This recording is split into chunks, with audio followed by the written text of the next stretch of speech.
Dalam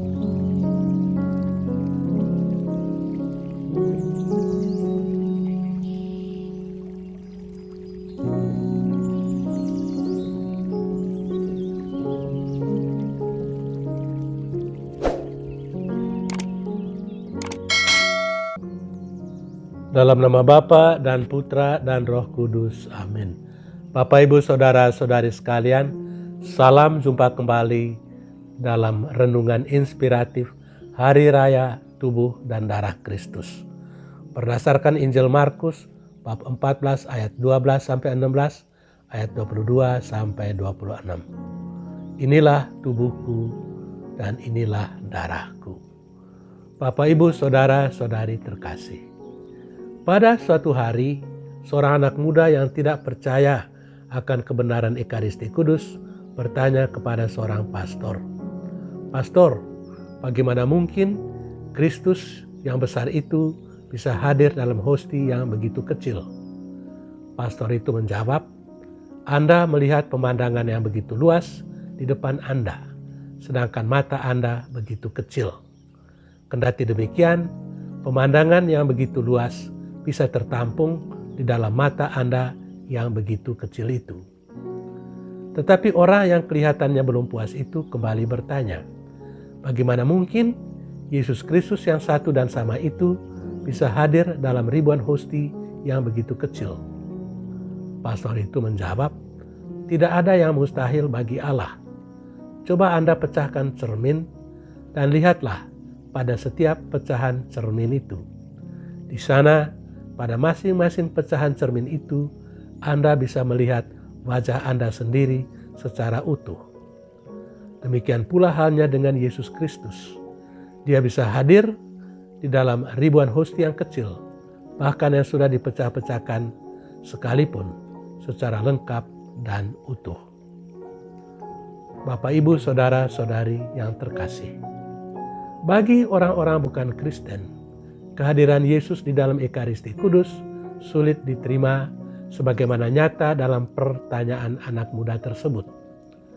Tetapi kepercayaan kita terhadap Ekaristi Kudus tidak didasarkan pada kebenaran fisis, melainkan pada perintah Yesus dalam perjamuan malam terakhir, "Inilah tubuhku, inilah darahku, lakukanlah ini sebagai kenangan akan daku." Saudara-saudari yang terkasih, Injil hari ini tidak berbicara langsung mengenai kehadiran Yesus di dalam Ekaristi Kudus. Sebaliknya, Injil berbicara tentang perjamuan Paskah yang diselenggarakan oleh Yesus bersama para muridnya. Bagian pertama Injil berisikan pertanyaan para murid tentang di mana mereka harus menyiapkan perayaan Paskah dan jawaban Yesus atas pertanyaan tersebut.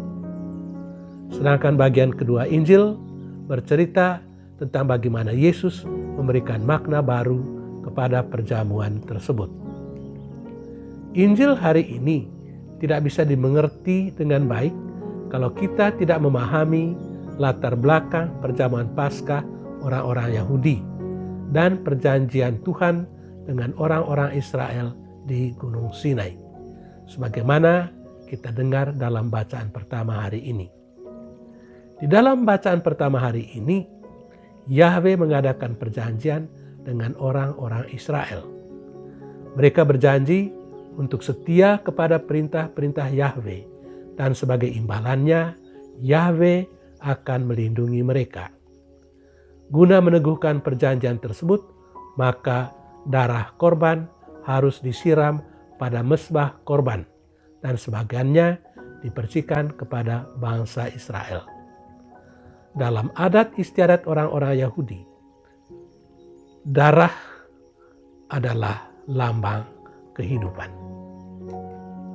Saudara-saudari terkasih, Yesus memberikan makna baru kepada perjamuan Paskah yang diadakan para muridnya. Cawan yang mereka minum adalah lambang dari darahnya sendiri dan bukan lagi lambang darah hewan yang disembelih. "Inilah darahku, darah perjanjian yang akan ditumpahkan bagi banyak orang." Sebenarnya, kitalah yang seharusnya dikorbankan karena pelanggaran-pelanggaran yang telah kita lakukan. Tetapi Yesus telah mengambil alih korban itu untuk kita. Di dalam kitab suci dikatakan bahwa Dia disalibkan karena pelanggaran-pelanggaran kita. Darah yang ditumpahkan itu membuat kita dapat bersekutu kembali dengan Allah, karena di dalam darah itu ada kehidupan. Di dalam sakramen Ekaristi Maha Kudus, kita sungguh-sungguh menyambut tubuh dan darah Kristus.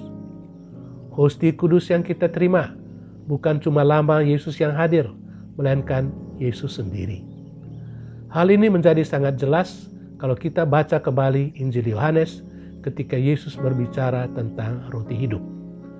Dalam salah satu kesempatan, Yesus berbicara, "Akulah roti hidup. Barang siapa makan tubuhku dan minum darahku, dia akan memperoleh kehidupan yang kekal." Waktu itu, banyak dari murid Yesus mengundurkan diri karena ajaran Yesus terlalu keras. Hal itu berarti bahwa Yesus tidak mengatakan bahwa tubuh dan darah yang dimaksudkannya bukan cuma simbol tubuh dan darahnya, melainkan sungguh-sungguh tubuh dan darahnya sendiri. Sebab ketika orang-orang itu meninggalkan Dia, Yesus tidak memanggil mereka kembali dan mengatakan, "Aku tidak bermaksud mengatakan hal seperti itu." Tetapi karena Dia sungguh-sungguh memaksudkan apa yang dikatakannya, maka Dia membiarkan mereka pergi. Maka ketika kita mengikuti perayaan Ekaristi Kudus, kita hendaknya sadar bahwa kita mengikuti sebuah perjamuan yang diundang oleh Yesus, di mana Dia sendiri akan memberikan dirinya sendiri dalam rupa roti dan anggur. Sebab orang-orang yang diundang untuk mengikuti perjamuan, atau sebagai orang-orang yang diundang untuk mengikuti perjamuan, kita tidak mungkin meninggalkan rumah tanpa pamit dulu dengan tuan rumah. Demikian pun pada waktu misa, kita tidak boleh pulang begitu saja sebelum pamit dengan tuan rumah, yakni ketika imam memberikan berkat penutup yang disempurnakan dengan lagu penutup. Tuhan memberkati kita, amin. Dalam nama Bapa dan Putra dan Roh Kudus, amin.